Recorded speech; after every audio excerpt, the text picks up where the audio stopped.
आइए आज समझते हैं कुछ अलग टॉपिक के बारे में। जैसे कि आप लोग देखते हुएगा न्यूज में सच्चर कमेटी के बारे में कुछ ज़्यादा ही चर्चा हो रहा है।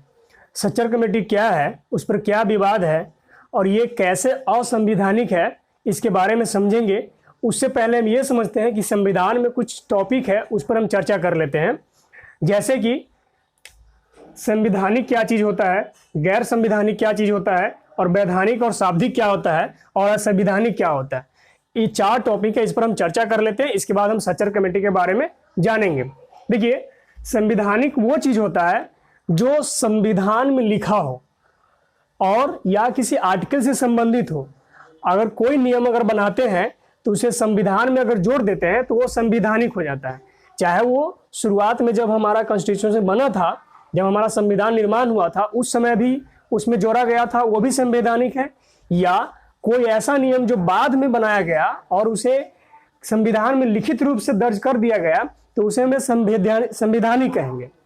जैसे अब देखिएगा कि पंचायती और नगरपालिका, पंचायती राज व्यवस्था और नगरपालिका जो है ये बाद में जोड़ा गया 1993 एक्ट के तहत भाग 9 में। इससे पहले ये लिखित नहीं था और संविधान में भी नहीं था। जैसे सबसे पहले जो राजस्थान लगाया, राजस्थान ने 1959 में ये नियम लागू लगाया था, ये नियम चालू किया था पंचायती राज व्यवस्था। तो उस समय ये संवैधानिक नहीं था, लेकिन जब इसमें अच्छा होने लगा तो इसको ना संविधान में लिखित रूप से दर्जा 1993 एक्ट के तहत भाग 9 को बनाकर जोड़ दिया गया, तो ये संवैधानिक हो गया। इसी तरह से वित्त आयोग, निर्वाचन आयोग, यूपीएससी, एसपीजी, कैग, ईटीसी और कुछ ऐसी संस्था है जिसे संवैधानिक रूप से संविधान में लिखा हुआ है, तो उसे हम संवैधानिक कहेंगे। आइए समझते हैं गैर संवैधानिक। गैर संवैधानिक वो होता है जो संविधान में नहीं लिखा हुआ है, जिसे यहाँ पे लिखा हुआ है कि लिखित रूप से नहीं है। कहाँ लिखित रूप से नहीं है? संविधान में लिखित रूप से नहीं है, और नहीं कोई एक्ट लाया जाता है। मतलब नहीं संविधान में लिखित है और नहीं कोई एक्ट लाया जाता है, तो ये नियम बन जाता है कैसे? तो इसको न सिर्फ आदेश पारित करके बना दिया जाता है कि चलो भाई हम एक आदेश देते हैं कि इस आदेश के तहत ये नियम रहेगा, बशर्ते वह नियम किसी भी समाज या किसी भी धर्म के खिलाफ न हो, तो वह उसे लागू कर सकता है। जैसे कि नीति आयोग हो गया, योजना आयोग हो गया, तो ये सब इस आयोग के लिए कोई बहस नहीं होता है, कोई एक्ट नहीं लाया जाता है और नहीं कोई संविधान में लिखित है, और सीधा आदेश पारित कर दिया जाता है कि हाँ चलो ये नियम बन गया। ये सबके लिए होता है, ये किसी खास विशेष वर्ग, जाति या किसी धर्म के लिए नहीं होता है। तो ये होता है गैर संवैधानिक, मतलब कि संविधान में लिखा हुआ नहीं रहना चाहिए। और एक होता है शाब्दिक और या वैधानिक कहते हैं, इसको हिंदी में इंग्लिश में कहते हैं स्टैट्यूटरी। अब लिखित रूप से नहीं होना चाहिए, ये भी संविधान में लिखित रूप से नहीं है, लेकिन इसके लिए एक्ट लाया जाता है, बहस किया जाता है संसद में, दोनों सदन में पास किया जाता है, राष्ट्रपति का साइन होता है, तब जाकर यह नियम बनता है। देखिए इन दोनों में अंतर क्या है? इन दोनों में अंतर यह है,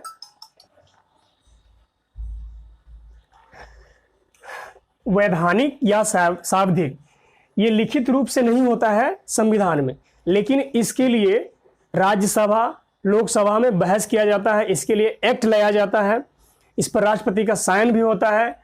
सिर्फ इसमें यह कमी है कि इसको संविधान में लिखा नहीं जाता है, बाकी बात सारा चीज़ इसमें होता है। जैसे कि सेबी हो गया, लोकपाल हो गया, राष्ट्रीय मानवाधिकार हो गया, एनजीटी, ये सब संस्था जो बनाया गया था ये कोई संविधान में लिखा हुआ नहीं है, लेकिन इसे कानून बनाया गया है, तो इसे हम कहेंगे शाब्दिक या वैधानिक। शाब्दिक या वैधानिक। आप सबसे इम्पोर्टेंट आती है असंवैधानिक।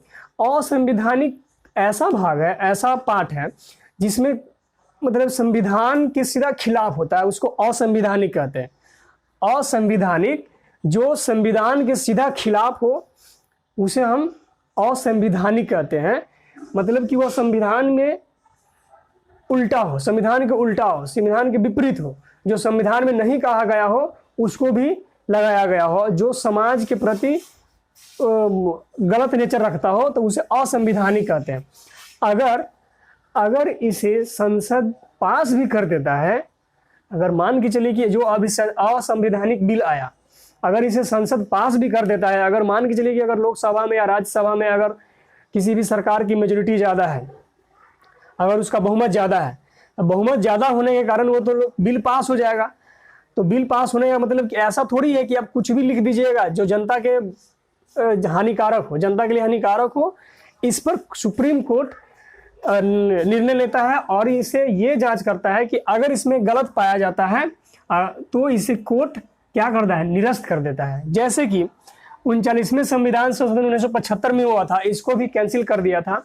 अब इस संविधान संशोधन में क्या कहा गया था, कहा गया था कि चुनाव जब होता है, चुनाव, तो उस समय प्रधानमंत्री और लोकसभा अध्यक्ष या राष्ट्रपति उपराष्ट्रपति के बीच में सुप्रीम कोई हस्तक्षेप नहीं करेगा, सुप्रीम कोर्ट कोई हस्तक्षेप नहीं करेगा। मतलब कि आप चुनाव में मनमानी करें, सुप्रीम कोर्ट आपके ऊपर कोई एक्शन ना ले, ये कहा गया था 39वें संविधान संशोधन में। तो इसको भी काट दिया गया, निरस्त कर दिया है सुप्रीम कोर्ट ने।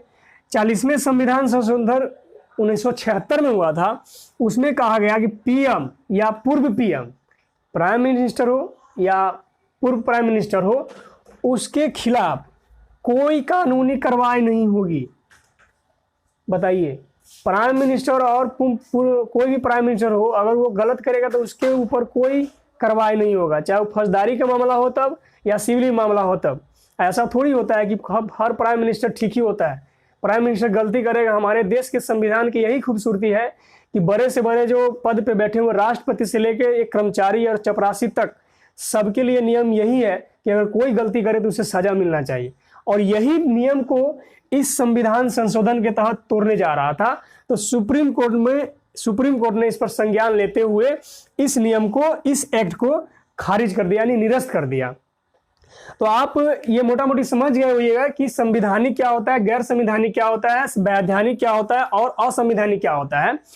संविधानिक वह होता है जो आर्टिकल से संबंधित नियम हो या उस संविधान में लिखा गया हो।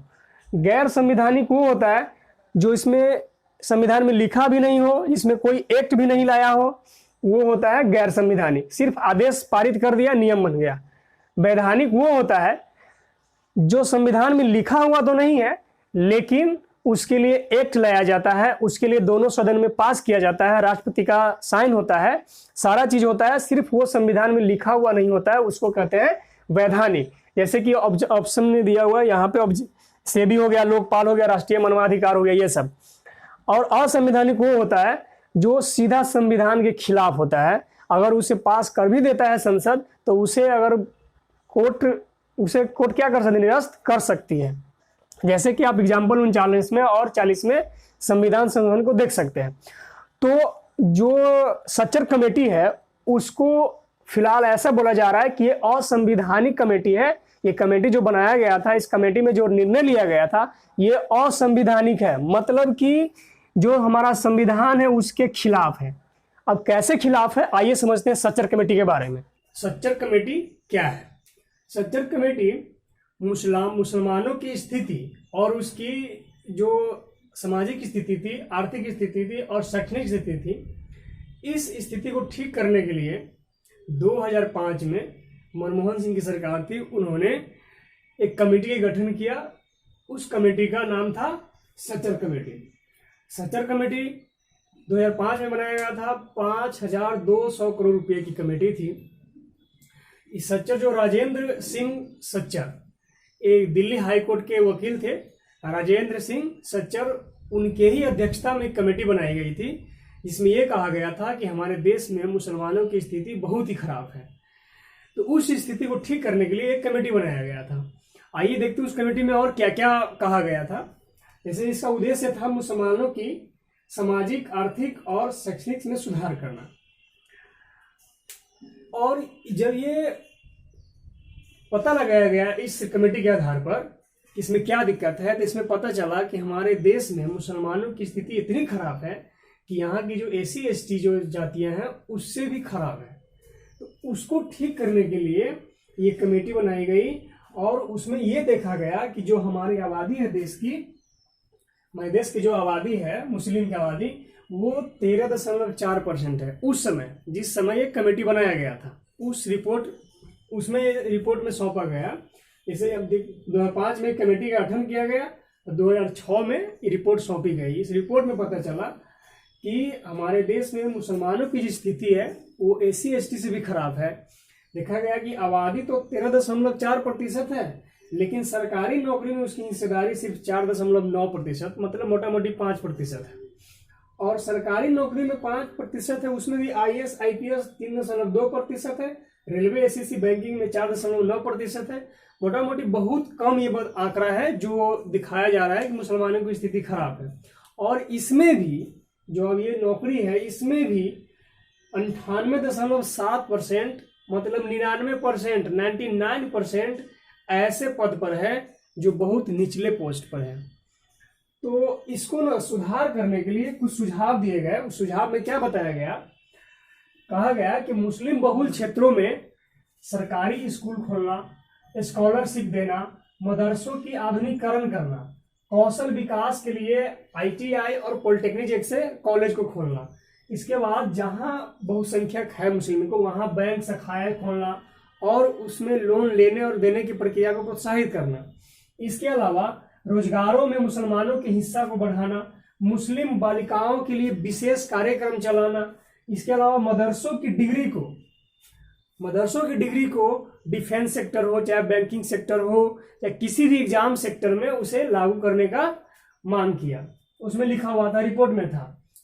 और सबसे बड़ी बात, चुनाव क्षेत्र के परिसीमन प्रक्रिया में इस बात का ध्यान रखना कि अल्पसंख्यक बहुल क्षेत्रों को SC/ST के लिए आरक्षित न किया जाए।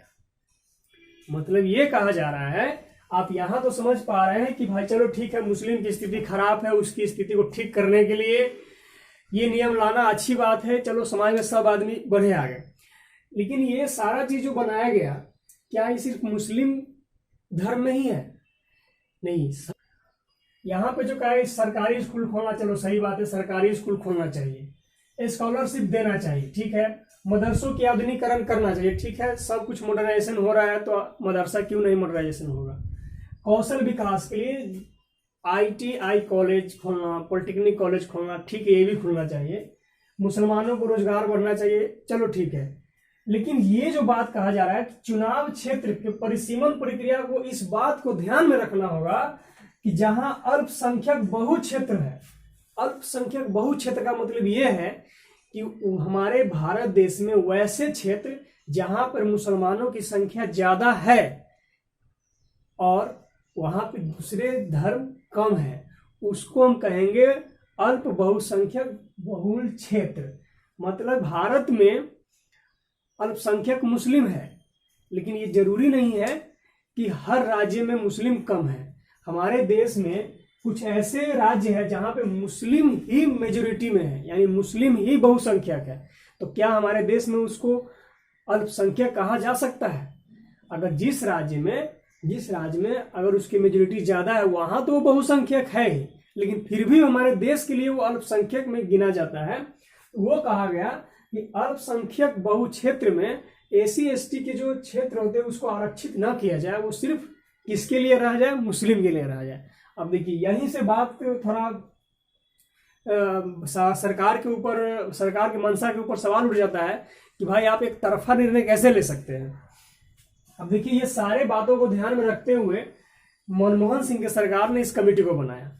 इस कमेटी को खारिज कर दिया किसने? आंध्र प्रदेश सरकार ने भी खारिज किया और साथ साथ सुप्रीम कोर्ट ने भी खारिज किया, ये कहकर कि ये असंवैधानिक है। अब असंवैधानिक कैसे है? जैसे कि अब इसमें आप देख रहे हैं कि खास धर्म को लेकर एक कमेटी बनाई गई है, लेकिन हमारे संविधान में ऐसा नहीं है कि किसी धर्म या जाति के आधार पर किसी को हम कुछ विशेष फायदा पहुंचाएं। और ये इसी को लेकर एक नया विवाद हो गया है कि भाई अगर 5,200 करोड़ की कमेटी बनाते हैं सिर्फ एक धर्म के लिए, तो दूसरे धर्म कहाँ जाएगा? दूसरे धर्म के लिए भी तो कुछ बनाओ।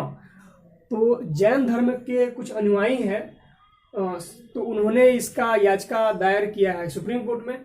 यही विवाद है। आइए इस विवाद को हम समझते हैं। आंध्र प्रदेश सरकार और सुप्रीम कोर्ट के मना करने के बावजूद भी मनमोहन सिंह ने इस कमेटी को लागू किया और इस कमेटी को सबके माना करने के बावजूद जब लगाया गया इसीलिए विवाद में आ गया, और ये कमेटी शुरू से ही विवाद में है।